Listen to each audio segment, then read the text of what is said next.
double The Bay. Ça fait longtemps qu'on n'a pas sorti les The Bay, mais là ils étaient de rigueur, je vous dis la vérité.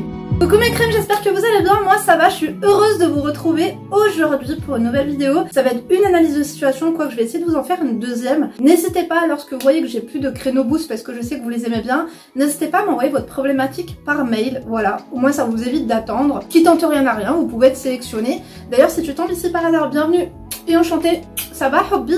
Enchantée ma chérie, moi c'est Linda, femme d'intérieur et d'extérieur, analyste comportementale à mes heures perdues. Je suis là pour vous aider à évoluer physiquement et mentalement. Si toi aussi tu traverses une période difficile, sentimentale, familiale, peu importe, je mets mes services de coach à ta disposition. Tu peux m'envoyer comme l'a fait la crème du jour, donc ton histoire, dans son intégralité, dans les moindres détails, par mail. Mon adresse mail c'est lindouchka.mag@gmail.com.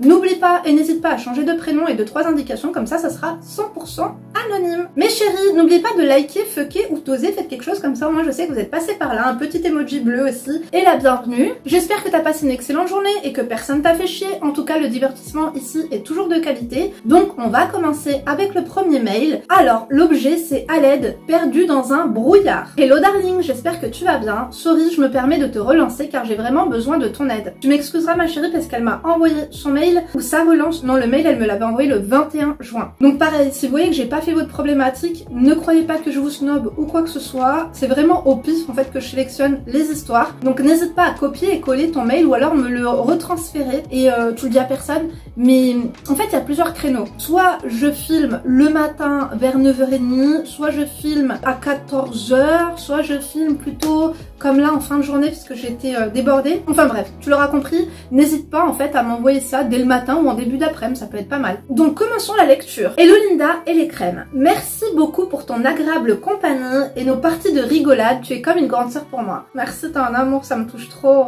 Merci à vous mes crèmes, je vous fais de gros bisous, merci pour votre soutien, merci pour votre fidélité, merci pour vos douces paroles à chaque fois en commentaire, ça me fait chaud au cœur. Et voilà, je sais que j'ai beaucoup de chance de vous avoir en fait dans ma vie, des personnes aussi bienveillantes, franchement j'ai une communauté qui me ressemble, hein, ma foi. On est au max, il faut dire les choses, dans ce petit carré VIP, on est entre nous, on adore. Donc, je suis perdue dans un brouillard. Je m'appelle Lola et j'habite sur Paris. Big up à Soso qui se reconnaîtra. Soso, si tu passes par là, tu es demandée à l'accueil. Mariée depuis 2 ans et demi et pas d'enfant. J'ai la vingtaine. Je suis sensible, très discrète et du genre chill. J'aime vivre ma vie et éviter de me mêler de celle des autres. J'adore. Mais crème d'amour, je vais vous dire la vérité. Les gens qui vont loin, les gens qui vont vite dans la vie, c'est les gens qui ne se mêlent pas de la vie des autres. Quand tu arrêtes de regarder ce que les autres font, quand tu arrêtes de te préoccuper des uns, des autres et que tu te préoccupes de toi-même, c'est le début de la réussite et de la sérénité, je vous dis la vérité. Parce que parfois j'ai remarqué, c'est pas méchant mais vous savez c'est très toxique quand vous faites une obsession sur une personne, que ce soit une copine d'enfance et surtout sur les réseaux sociaux. Vous savez le voyeurisme, par exemple une influenceuse ou une personne,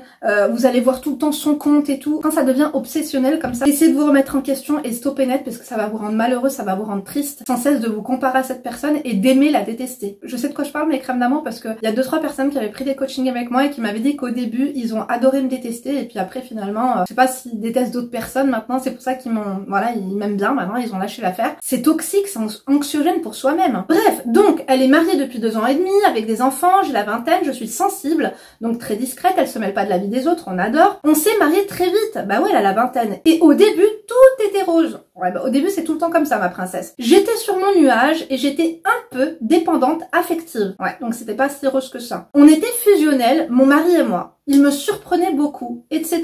Et avec sa famille, ça allait assez bien et je travaillais en tant que secrétaire. En plus, étant fille unique, j'avais trouvé une nouvelle compagnie, une famille qui avait l'air unie et cool. Petit à petit, les choses se sont compliquées. Lui n'a plus trop le temps pour moi, car notamment il est arrivé à un poste plus élevé, plus de responsabilités et moi je ne travaille plus. Et ça l'arrange assez bien. Il me préfère au foyer, même s'il ne m'interdit pas directement ou strictement de travailler. Après, c'est vrai que quand on ne travaille pas et qu'on n'a pas d'enfant, on peut vite s'ennuyer, on peut vite faire une obsession sur des choses futiles que si on aurait été busy, si on aurait eu nos préoccupations du travail. Bon, je pense que t'as une vie sociale, mais tu vois, t'as la vie sociale, t'as la vie aussi avec les collègues. Tu vois ce que je veux dire? Donc, ne pas travailler quand on n'a pas d'enfant, parfois ça peut nous porter préjudice, en fait, on s'en rend pas compte. Bon, j'ai pas encore lu ta problématique, donc je continue. Après, vous allez me dire, c'est vrai que maintenant, j'ai pas mal de crèmes aussi qui m'appellent pour des problèmes au travail, pour la toxicité au travail, comment gérer des personnes jalouses, des personnes frustrées, des personnes haineuses.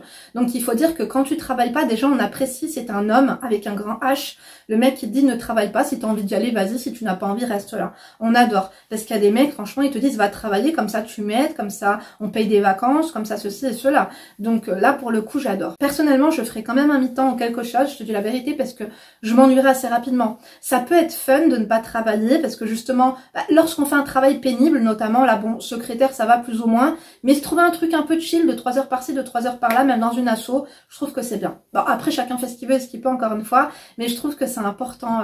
La santé, c'est le travail, je sais pas trop, mais en tout cas, la santé mentale, ça y contribue tout de même. En tout cas, quand ça se passe bien. Alors, elle a dit, donc ça l'arrange assez bien.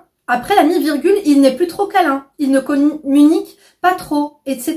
J'ai l'impression qu'il manque une phrase parce que t'es passé de « il ne m'interdit pas strictement de ne pas travailler » après « il n'est plus trop câlin ». Qu'est-ce qui se passe? Justement, est-ce que auparavant, c'est parce que tu avais une vie, t'étais tout le temps à droite, à gauche, et puis là, bon, vous êtes mariés, je pense que c'était fusionnel, mais t'es dépendante affective. Est-ce que tu sélectionnes que les moments où il te calcule pas? Parce qu'une personne, tu dis qu'il a énormément de responsabilités. Je vois très bien mes crèmes, elles ont pas le temps de se poser. Des fois, on fait des coachings à 22 h, des fois même à 23 h. Enfin, quand je suis disponible le soir et que je suis motivée, mes crèmes d'amour, je vous dis la vérité, parce que les coachings, d'ailleurs, en urgence, dès que possible, généralement, je prends jusqu'à... Ça dépend des fois. Des fois, je peux en prendre encore 21 h, mais après 22 h, c'est très rare. À part si vraiment on est sorti et que je suis pas fatiguée et tout, je peux en prendre à 22 h, parce que ça me fait finir à 23 h.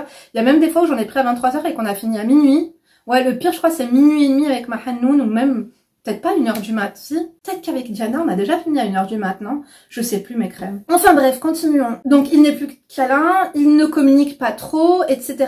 Il n'a plus de temps pour me regarder quand je lui parle, plongé dans son administratif, et les hommes dehors me regardent plus que lui. Ouais, mais il est plongé dans son administratif, c'est pas comme si qu'il était plongé sur TikTok, tu vois ce que je veux dire? Le mec, je pense qu'il a des soucis, il ne faut pas négliger la pression au travail, quand on a des responsabilités, quand on est challengé par des chiffres, quand on a un boss, un N1 ou un N2 qui casse les clouds. Je pense que lui, il te calcule pas, mais calcule-toi toute seule. Bon, continuons. Bon, t'as l'impression que les mecs à l'extérieur, ils te regardent plus que ton mec. Ça, c'est vrai. Après, c'est peut-être des chômeurs aussi, tu vois, ils ont le temps de regarder, ils sont au bistrot, ils sont là, ils boivent le café.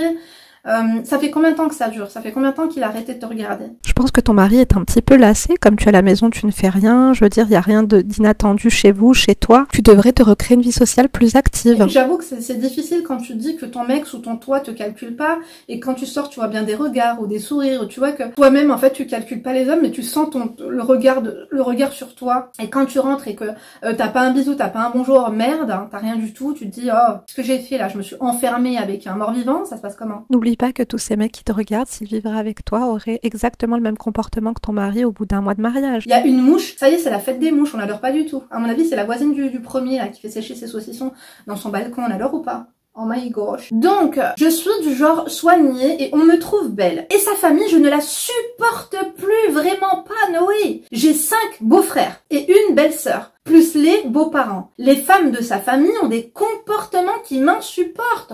Justement, scoopeuse, gossip, curieuse, lance des pics, faux semblants, agogo, mensonge, pessimisme, fouille dans mes affaires personnelles. Qu'est-ce que c'est que tout ça? Moi, j'aime bien tout ça, mais à petite dose, à part les kleptomanes, là, tu vois. Gossiper, pourquoi pas, mais on peut pas gossiper avec tout le monde et n'importe qui, tu vois ce que je veux dire ou pas? Moi, par exemple, on se fait une petite réunion gossip une fois par mois, ou une fois tous les 2 mois, ou une fois tous les trimestres, avec une personne de mon choix, mes crèmes d'amour, d'ailleurs, mercredi midi, on mange ensemble. Voilà, ça fait du bien, on rigole et tout ça, tu vois.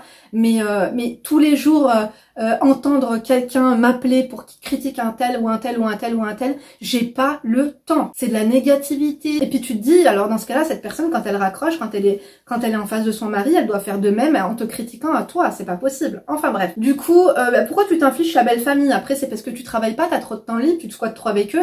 Il faut mettre des barrières, hein. Il ne faut pas les laisser, ces parasites, entrer trop dans ta vie, hein. Bref, continuons. Par exemple, j'avais été hospitalisée. Elles m'ont rendu soi-disant visite. Et j'apprends plus tard que ça parle et critique dans mon dos.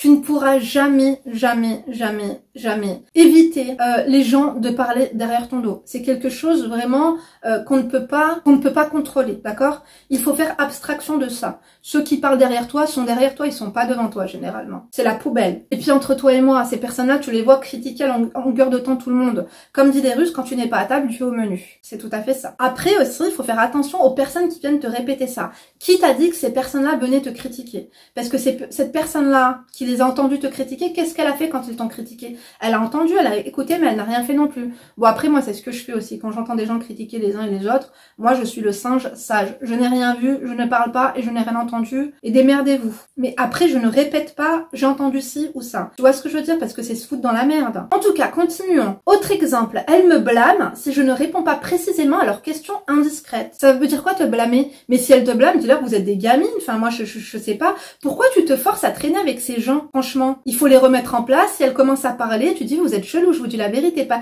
Rabbi Hadi, comme passer une excellente journée. En gros, que Dieu vous guide. Allez, moi je peux pas, j'aime pas ce genre de bail. Tu sais, c'est pas parce que c'est ta belle famille que tu ne peux pas aussi dire les choses. Il faut être honnête, avec diplomatie, avec tact, mais quand même, il faut laisser passer le message qu'on a envie de passer, tu vois, en étant concise. Sans déborder, quand tu vois que quelqu'un commence à s'énerver, tu dis « Bon après-midi, moi je m'en vais ». Enfin bref, continuons. J'ai longtemps encaissé en silence et en observant, mais elle ne comprenait pas mon attitude froide. C'est pas être froide, c'est être intelligente. Quand tu es sur la réserve, quand tu es timide, ce n'est pas être froide. C'est de l'intelligence. Tu sais, dans une table, vous prenez une table de 5, une table de 6, une table de 10, vous pouvez monter jusqu'au nombre que vous voulez. La personne qui parlera moins et qu'on entendra le moins, c'est souvent la personne la plus intelligente. C'est souvent la personne intelligente. Parce qu'elle laisse celles qui ont envie de se faire bien voir, elle laisse celles qui ont envie de se faire remarquer, elle laisse celles qui n'arrivent pas à garder les choses pour elle laisse parler les idiots. On les appelle les idiots utiles. Les personnes qui sont là, qui arrivent, des fois tu as envie d'intervenir,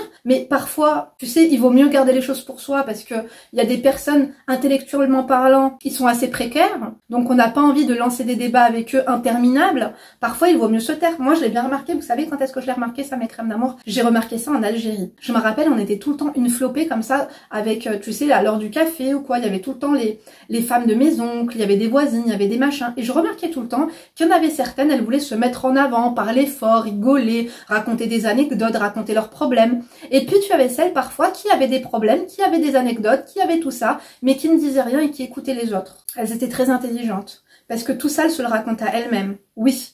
Au moins, aucune information qui sortira de leur bouche ne pourrait être retenue contre elles. On a l'heure ou pas? Bien sûr que oui. Bien sûr qu'on peut être poli, on peut faire les cordialités, on peut répondre à une question, mais en étant vague. Et si une personne, je sais pas, elle est culottée, elle est mal élevée, et elle pose des questions indiscrètes, et après c'est toi qui devrais être mal parce que tu n'as pas envie d'y répondre, ma chérie, c'est indiscret ce que tu es en train de me raconter, mais vas-y, réponds, pourquoi tu réponds pas? J'ai pas envie de te répondre. Moi, je trouve ça bizarre, en fait, ce genre de questions. Là, je suis pas à ma place. Et vous savez quoi, je vous apprécie, mais quand on commence avec ce genre de précarité mentale, je préfère vous laisser passer une excellente après-midi. Voilà, basta. Je leur ai donc expliqué en toute discrétion, en essayant d'être pédagogue, afin qu'on se comprenne mieux. Elles ont non seulement pas accepté, mais elles ont tout répété à mon époux, dans mon dos bien sûr. Ouais, mais ne dis pas à des personnes de sa famille des choses que ton mari ne sait pas. Tu sais très bien que ça va être répété, que ça va être travesti, que ça va être amplifié. Tu vois ce que je veux dire? Qu'est-ce que tu leur as dit? Elles ont dit à ton époux que ton époux ne savait pas. Attendez, mes crèmes d'amour, je vais m'attacher les cheveux là, parce que j'ai trop chaud. Il fait super lourd. Pourtant, j'ai l'impression qu'il va pleuvoir, là. Donc, reprenons. Et Dieu sait comment elles l'ont raconté. Et qui, lui, en plus de ça, a entièrement pris parti pour ses proches, alors qu'on a tous notre part de responsabilité. J'aurais aimé que tu me précises et que tu me donnes mes détails, parce que des responsabilités, pourquoi c'était grave. Et il a pris parti pour elle, au lieu de prendre parti pour toi. Ça, par contre, c'est problématique, je te dis la vérité. Moi, je sais que mon mari, si on vient lui parler de blabla, de trucs merdiques comme ça, même pas il écouterait. Il dirait, bref, j'ai pas le temps. Qui sait qui a envie d'entendre ton mari n'a pas le temps de te regarder, ton mari n'a pas le temps de te parler, mais il a le temps d'écouter des singeries comme ça? Incroyable. Continuons. Bref, ça a explosé dans mon couple, comme jamais, et mon cœur est plein de haine, profonde pour eux tous. Bref, de l'huile sur le feu. Un jour, elles sont bien avec moi, le lendemain, on te crache de venin. Ouais, mais merde, pourquoi tu donnes l'occasion encore? Elles sont bien avec toi, donc tu reprends la confiance et après, c'est la cour d'école. En fait, sachez une chose, c'est quand on vous fait la merde, quand une personne vous déçoit, Quand une personne manigance quelque chose derrière votre dos, il ne faut plus lui donner l'opportunité de réitérer. C'est-à-dire ne plus du tout la fréquenter. Ces personnes-là, tu n'as pas à les revoir, tu n'as pas à les fréquenter en fait. Moi, je suis désolée, on est mature, personne ne va m'imposer d'aller chez une belle-mère, une belle-sœur, une tante, un oncle. Je suis grande, je fais ce que je veux. Et si tu as mal parlé sur moi, si tu m'as causé des problèmes avec mon mari, dans mon foyer, je peux te dire bonjour si je te croise aux courses, voilà. On peut faire ça comme à Los Angeles. Hi, how are you? Les enfants, ça va bien? Bon, je suis pressée, je dois récupérer la petite à l'école. Basta. Tu vois ce que je veux dire ou pas? Mais au-delà, non. C'est bizarre que tu les laisses encore te décevoir. Et je ne sais pas comment ça se fait que tu es déçu de ces personnes. Tu ne peux que être déçu de personnes aussi limitées. Continuons. Et rien que ça retourne la situation et ça essaie de me rendre folle. J'ai la haine. Bon, apparemment, elles ont pas essayé, elles l'ont fait. Parce que je pense que c'est fait. J'ai la haine. Regarde, tu as la haine, donc elles t'ont rendu folle. Elles débarquent aussi chez moi à l'improviste pour déjeuner. Ou soi-disant, coucou. Quoi? Elle débarque chez toi à l'improviste pour déjeuner. On parle, ma chérie, du déjeuner du midi ou du petit déjeuner ou, enfin, l'un dans l'autre, on débarque pas chez les gens comme ça pour manger. C'est quoi ces picassettes? En fait, elles se disent, bah, elles travaillent pas qu'elle a que ça à faire. Ma chérie, je préfère aller bosser même à l'usine que de me supporter tous ces figurants bas de gamme, je te dis la vérité. Donc, elles ont débarqué à l'improviste pour un déjeuner ou soi-disant coucou, qui ne sont pas bons à des kilomètres. Ouais, elles veulent venir voir chez toi ce qui se passe, quoi. Puis j'ai su qu'elles ont fouillé dans mes affaires personnelles. En fait, on vient chez toi, on fouille chez toi. Ne laissez pas les gens se balader chez vous, tout simplement. Enfin, c'est quoi ce bordel? Ma chérie, c'est ta faute. Je suis vraiment désolée, c'est ta faute. Pourquoi? Parce que tu as dit qu'il y a eu des problèmes avec ton mari à cause de ces personnes, et ces personnes-là, quand elles viennent toquer à ta porte, tu leur ouvres. Moi, je ne leur ouvre pas. Et pour leur faire comprendre, c'est pas que j'ouvre pas parce que je ne suis pas là, je n'ouvre pas parce que je n'ai pas envie. Moi, tu vas toquer à ma porte, je vais mettre la musique à fond. Et je vais te dire non, je ne vais pas te répondre. C'est quoi? C'est ma mère. Même si ma mère, elle revient du Hajj, qu'elle m'a fait des dingueries et qu'elle toque à ma porte, je ne répondrai pas. Il faut se respecter dans la vie. Hein. Il faut exiger le respect, ma chérie. C'était trop pour moi. Trop. Là, bon, moi, ça fait longtemps que ça aurait été trop pour moi. J'étais prête à leur faire la guerre, quoi que ça me coûte, mais en ayant parlé à mon mari et à une dame pleine de sagesse, on m'a conseillé de faire semblant de rien, afin que ça n'envenime pas encore plus et que je préserve mon couple. Et même là, mon mari les a défendus en leur absence et donné des excuses dur. Et mon mari, s'il défend, s'il n'est pas objectif et qu'il préfère défendre des voleuses, des menteuses et des haineuses, moi j'envoie chez tout le monde, hein, je te dis la vérité, hein, c'est bon quoi. Et aussi, cette famille est une famille à problèmes fréquents. C'est même pas des problèmes fréquents, c'est des cas sociaux. C'est une usine à problèmes quoi. Parce que les problèmes, ils les fabriquent. Ils sont en conflit permanent entre eux, en procédure de divorce, problème avec la justice, violence, etc., etc. Oh, sauf qui peut, je te dis la vérité. Parce que ça, c'est des personnes que elles vont te chercher la merde, elles veulent te pousser à bout. Le jour où tu vas les baffer, tu vas finir en garde à vue, elles vont porter plainte, faire des certificats médicaux, blablabla, blablabla. On dirait qu'elles cherchent à te pousser à bout pour pouvoir ensuite te le reprocher, te faire des problèmes avec ton mari, puisqu'elles sont jalouses, elles n'ont rien à faire. À mon avis, ça c'est des chômeuses aussi. Hein. Même quand on voyage tous ensemble, ah non mais ça va pas, les vacances ensoleillées deviennent ténébreuses pour moi. Mais en fait, ils vivent en communauté ou ça se passe comment? Tu dois te les farcir, même pendant les vacances? Ma chérie, qui t'a envoyé? Moi, je suis désolée, je ne me force pas. La seule des choses où je peux me forcer éventuellement, et encore non, parce que même un travail, moi, même tu me payes, je me force pas. Je te jure. La seule chose pour laquelle je peux me forcer alors que j'ai pas spécialement envie, je suis pas motivée, c'est du taf, tu vois. Mais c'est contre rémunération. Me forcer à faire quelque chose bénévolement, c'est hors de question. Supporter tout ça, là?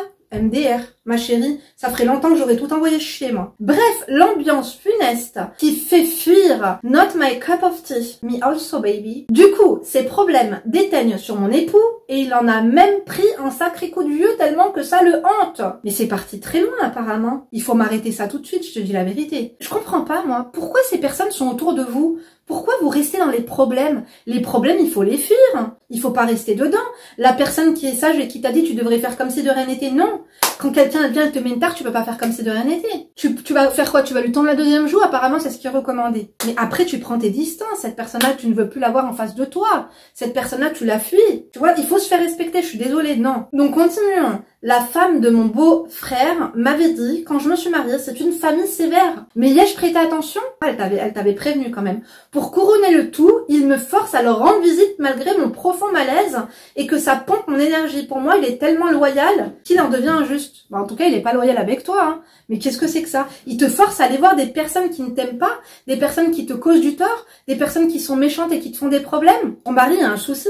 Là, c'est absolument pas normal. Et en fait, pour garder ton mari, tu vas devoir te faire cracher à la gueule, quoi. T'es quoi? T'es une esclave des temps modernes? C'est quoi cette traite d'être humain? Tu te fais doigter le cerveau à longueur de journée, ma chérie. On va devoir se détendre, on va devoir se calmer. Depuis quand un mari doit te forcer à aller voir sa famille alors qu'il sait qu'il y a des animosités, il sait qu'il y a des embrouilles entre vous? Normalement, il devrait calmer le jeu, quoi. Normalement, il devrait venir avec toi quand il a le temps, dire bonjour, un samedi, un vendredi, voilà, ramener un gâteau, boire un café, rentrer chez soi. Avec des personnes comme ça, il ne faut pas devenir intime.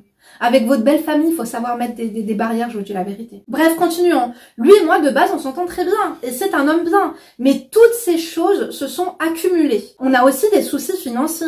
Va bosser, ma chérie, comme ça, tu lui dis, moi, je vais travailler. Et en même temps, tu verras plus ces personnes parce que t'auras plus le temps. Je communique beaucoup, mais pas lui. Et souvent, il me punit par son... il communique plus avec eux qu'avec toi, apparemment. Il me punit par son silence ou en se victimisant. C'est très malsain. Effectivement. En fait, t'es quoi? T'es infantilisé par ton mari, et puis du coup, lui, il est manipulé et mené par le bout du nez par sa sœur et par sa mère. Qu'est-ce que c'est que ça, ma chérie? Mes crèmes d'amour, d'ailleurs, partagez-nous vos commentaires. Si l'histoire de la crème vous parle, n'hésitez pas à nous raconter comment vous l'avez vécu. D'accord? Comme ça, elle se sentira moins seule. C'est toujours bon à apprendre ce genre de témoignage parce que je sais que quand je fais des vidéos comme ça, c'est pour aider la personne qui m'envoie le mail, mais c'est pour aussi aider les autres personnes qui sont dans le même cas. Donc si vous avez traversé ça, quelle en a été l'issue? Comment ça se passe aujourd'hui? Moi, je pense que le problème, c'est ton mari avant toute chose. Parce que ton mari te force à aller voir ces personnes te causent du tort, il ne te croit pas, ta parole ne vaut rien. Tu comprends? Ta parole ne vaut strictement rien, on dirait que ton mari ne te fait pas confiance. C'est grave. Ta parole vaut zéro. Tu te rends compte que ta parole, tu peux parler, ça vaut pas un centime, mais c'est dégradant. Continuons donc les soucis financiers. Donc c'est malsain parce qu'il l'a puni avec son silence. J'en suis arrivée au stade où mon cœur est très lourd. Je remets en question tout mon mariage. Tout. Je ne me projette plus avec lui, je me sens soulagée en son absence et même soulagée de ne pas avoir d'enfant car je suis plus sûre de rien. Tu m'étonnes. Après les débuts de mariage, c'est compliqué, il faut des ajustements, il faut que tu t'affirmes. Je pense que tu t'es pas assez affirmé, que ce soit avec ton mari, avec ta belle famille. Je pense sincèrement que on peut pas non plus le quitter comme ça. Il va falloir communiquer. Notamment, je pense que si tu travailles, ça ferait du bien. Ça changerait complètement la dynamique. Parce que j'ai l'impression que toi, tu fais rien, que t'es là, tu vaux rien. Il te nourrit, il te loge. Tu fais partie des meubles. On l'appelle, on dit ouais, ta femme ceci, ta femme cela. Il te punit comme un enfant. T'es quoi, toi? T'es une pièce rapportée. Tu vois, il faut que tu retrouves un peu de valeur, redonne-toi de la valeur, ma chérie. Tu te fais bouffer. Il n'y a pas un membre de cette famille qui a de la considération pour toi, ma belle. Donc, je ne me projette plus avec lui, donc elle se sent soulagée de ne pas avoir d'enfant.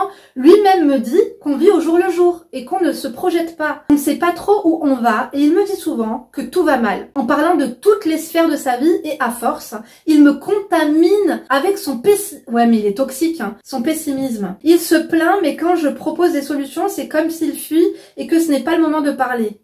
Quand il me regarde, il lui arrive aussi de me dire « Je t'ai tué à petit feu et je me demande si je ne devrais pas te libérer. Je t'ai enfermé dans une cage. Mais dis-lui, si tu veux me libérer, ne me force pas à aller voir ta famille. » Oh, c'est quoi ça? Tu t'es marié avec lui ou tu t'es marié avec les femmes de sa vie, là? Toutes les femmes de sa vie, alors ou pas, sont tous des aigris. Non, c'est pas normal. Écoutez, mieux vaut en rire qu'en pleurer. Mais j'ai l'impression qu'il se projette plus avec toi. J'ai l'impression qu'on lui bombarde les oreilles, qu'on le manipule, qu'on médit à ton sujet et qu'il commence à douter, il est en train de se demander si c'est une bonne chose parce que lui, il est très pris administrativement parlant par le boulot et en plus de ça, il doit gérer aussi des ingérences familiales. Tout le temps, le téléphone sonne, c'est pas pour des good vibes, viens boire le café, c'est ta femme a fait ci, ta femme a fait ça. Donc il est en train de se demander si le problème finalement ce n'est pas toi. Tu te rends compte? Le mec te dit je vais te libérer. Enfin, je sais pas, il y a pas d'autre solution? C'est pas normal. J'ai l'impression que c'est une excuse. À mon avis, le mec n'a pas de claus. Sa mère lui a gobé ou sa sœur même lui a croqué. Il a besoin d'un code promo, hein.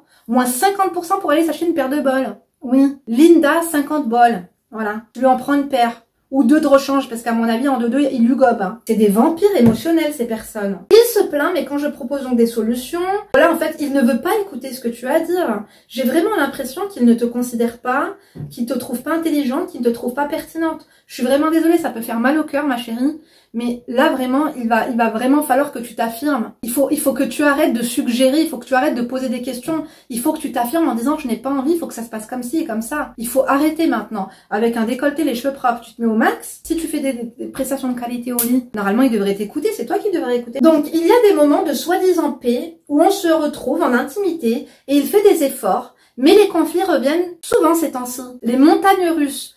Est-ce la bonne entente suffit dans le couple? Est-ce que la bonne entente suffit dans le couple? J'ai pas l'impression qu'il y a de la bonne entente. Moi, j'ai l'impression que lui est au-dessus de toi. J'ai l'impression que c'est lui qui a le pouvoir. J'ai l'impression que lui, il décide. C'est lui qui te commande. Lui, il a les commandes et toi, tu la voiture radio télécommandée. Il fait la pluie et le beau temps. Quand lui va bien, ça va bien. Quand il a envie de discuter, ça va bien. Oh, c'est quoi ça? Moi, je te dis la vérité, je pourrais pas. Me forcer comme ça, non. En plus, déjà, lui, il est comme ça. Sa famille aussi. Vous avez pas fait des enquêtes de qualité, hein. Dès le début, faut faire attention aux red flags, je te dis la vérité. Moi, je serais toi, je me donne 8 mois. Je me retrouve un travail, je calcule plus personne. Et s'il est pas content, il me force à aller chez les gens, je dis non. Tu vas pas me forcer à aller voir des personnes qui me volent et tout. D'accord, c'est ta famille, on est cordial, la diplomatie, mais non. C'est ta famille, toi, tu vas aller les voir. Si tu veux que je vienne avec toi, je viens avec toi. Je reste 15 minutes, 30 minutes avec toi, comme ça, au moins, il y a pas de mesquinerie, il y a pas de chinoiserie. Au moins, tu seras témoin. Parce qu'à chaque fois que je te dis un truc, c'est moi la menteuse. C'est bon, quoi. Ça va 2 minutes. Moi, là, j'en ai marre. Ma chérie, même Natacha Campouche, elle avait plus de droits que toi. On adore ou pas? On adore pas du tout. Oh, l'esclavage a été aboli, hein. Donc, mes crèmes, est-ce que ça suffit? J'en suis devenue violente en cassant des objets et en pleurant très souvent seule. Oh! Ouais, ils t'ont rendu barjot, quoi. Ils essayent de me rendre barjot. Non, ils t'ont rendu barjot. Parce que là, t'as de la haine. Tu ressens de la haine envers ton mari, tu ressens de la haine envers eux. Ta santé mentale est en jeu, ma princesse. Parce qu'on te force à faire des choses que tu n'as pas envie de faire. Tu sais, quand t'es petite, on te force à manger. On te force à aller à l'école. On te force à avoir de bonnes notes. On te dicte un peu ta vie. Mais merde, quand t'es majeur, quand t'es marié, on vient te faire la pluie le beau temps dans ton slip et dans ton moral, merde non quoi. Moi, il y a personne qui doit me dire quelle personne je suis obligée d'aller voir. Même ma mère, des fois, elle me dit ah, va la voir, c'est obligé. Aïb. Je dis non, je suis obligée de rien. Et si j'ai pas envie, non. Et si c'est Aïb, eh ben c'est Aïb. Aïb, c'est un peu la honte. Je m'en fous. Moi, je m'oblige plus à rien. Quelque chose que je n'ai pas envie de faire, je le ferai pas. C'est tout. Point. Et toi, on te force sans cesse à faire des choses, on te reproche, on t'infantilise, on te punit comme un enfant. Ah bah, il passe des coups de fil, ouais, ta femme, elle a fait ci, t'as fait ça, et du coup, t'es puni, il te parlera pas, t'auras pas de gâterie, y'aura pas de coucherie, y'aura rien du tout. Mais tu te rends compte? C'est pas normal. Non, la situation, elle est grave, moi, je vous dis la vérité. Je voulais faire 2 analyses de situation, mais là, franchement, une, ça suffit, hein. Oh là là, ça m'a mis une tête au carré. À l'aide, c'est un peu brouillon, mais j'espère que vous me comprendrez. J'ai besoin de conseils honnêtes, j'ai besoin de lumière. Non, c'était pas brouillon, ma chérie, c'était très bien écrit. Et je sens ta peine, je sens ta frustration. Ce que tu vis, c'est pas normal. C'est pas le fruit de ton imagination, non. Et est-ce que tu crois que c'est normal qu'un homme oblige sa femme à aller voir sa mère, à aller voir sa sœur, à aller voir... Non, le week-end... Il y a des moments en fait de la semaine qui sont prévus à ça et lui doit venir, c'est sa famille, c'est pas la tienne. Alors, en plus, elles ont fait 1 problème, 2 problèmes, 3 problèmes. Normalement, il faut vous éloigner. Si lui il est intelligent, tu dis qu'il a un poste à responsabilité, mais on dirait qu'il a pas inventé l'eau chaude. Il voit bien qu'il y a de l'animosité, il voit bien qu'il y a des problèmes entre vous. Pourquoi il te jette dans la gueule du loup alors qu'il sait très bien que ça va être encore... Le schéma va être répétitif, il va tout le temps avoir de la merde au menu. Moi, je te dis, il faut cesser ça, il faut que tu arrêtes d'accepter tout et n'importe quoi. Tu devrais arrêter la mascarade, d'accord? Tu n'as pas été payé pour supporter toutes ces personnes. Tu t'es marié avec lui. Oui, la belle famille est là. Oui, la belle famille est à prendre en considération. Mais le respect, c'est mutuel. J'ai l'impression que là, le respect est à sens unique. Tu dois te forcer à les respecter, mais tu te fais manipuler. On souffle chaud et l'eau froid. Un coup, on est sympa avec toi et le lendemain, on est mesquin. Là, ils vont te rendre barjot. Donc, il faut cesser. Si ton mari n'accepte pas, bye bye. Des fois, c'est une rupture pour mieux se retrouver. Il sait très bien ce que sa famille vaut. Je suis désolée. S'il n'a pas encore compris à son âge que sa famille ne sont pas normaux, alors qu'il a évolué là-dedans. Après, le problème, c'est qu'il est peut-être mal éduqué aussi, hein. Il croit que c'est la normalité. Moi, je sais pas trop, hein. En tout cas, moi, je ne pourrais pas. Je te dis la vérité. C'est plus fort que moi. J'ai trop de respect pour moi pour supporter ça. Donc, tu mets tes distances. Et là, si ton mari n'est pas content, en fait, tu as peur de quoi? Tu as peur que ton mari veuille se séparer de toi si tu ne te forces pas à aller voir sa famille? C'est ça? Ce n'est pas une raison valable. Mais si il décide de faire cela, dans ce cas-là, ciao! J'ai envie de te dire, ma chérie, là c'est le début, t'es pas bien, tu casses des objets, tu pleures toute seule. Quelqu'un vient chez toi, il s'invite pour déjeuner, donc tu dois lui faire un repas. En plus, on fouille dans tes affaires et on te vole. Et toi, tu devrais te taire, tu devrais rien dire. Et le lendemain, tu devrais encore aller te faire chier dessus par ces personnes parce que ton mari l'a ordonné. Double the bay. Ça fait longtemps qu'on n'a pas sorti les the bay, mais là, ils étaient de rigueur, je vous dis la vérité. Ah oui, il faut s'adapter aux personnes. Oui, vous en pensez quoi mes crèmes d'amour? Écoutez en tout cas, conseillez-la, orientez-la. Moi je suis désolée, ça m'a donné chaud cette histoire. Non mais, moi, supporter ça? Mais jamais de la vie. En fait, dis-lui normal, mais vous avez tous craqué, vous êtes tous fous. Elle te parle, t'es là en train de faire la gueule alors qu'on me vole, on me parle mal, tu me forces à aller là-bas alors qu'elle m'aime pas. C'est bon, ciao. Moi je pense que tu t'es pas affirmé. Tu te laisses mener par le bout du nez. Je pense que vous êtes pris dans une spirale et dans une bulle. En fait, il faut que tu retrouves ce baromètre, ou même que tu le crées, de ce qui est normal et ce qui ne l'est absolument pas. Là, on est dans l'intolérable, d'accord? Top, d'accord ma crème? Donc comme je te l'ai dit, je pense que retrouver un travail, ça serait bien, et aussi ne plus te forcer à faire les choses. Non, je n'ai pas envie. Pourquoi t'as pas envie? Tu nous aimes pas? Non, c'est pas que je vous aime pas, mais j'ai pas envie. C'est tout, point. Tu n'as pas à te forcer, quoi. Tu es pas le punching ball ou le bouc émissaire de ces personnes. J'ai l'impression que c'est devenu ton rôle. Enfin, tu vas voir en commentaire s'il y a des témoignages et des conseils. Moi, en tout cas, je vous remercie, mes crèmes d'amour. Merci infiniment. Celles qui prennent le temps de laisser des conseils, celles qui prennent le temps de laisser leurs témoignages. Vous êtes des amours, vraiment. Mes crèmes, c'est l'heure pour moi de vous laisser. Je vous fais de gros bisous. Je vous donne rendez-vous demain pour une nouvelle vidéo. N'oubliez pas de me rejoindre sur Instagram et TikTok entre deux vidéos. Je vous dis à demain. Et d'ici là, bien sûr, ne vous laissez pas faire. D'accord, ma chérie?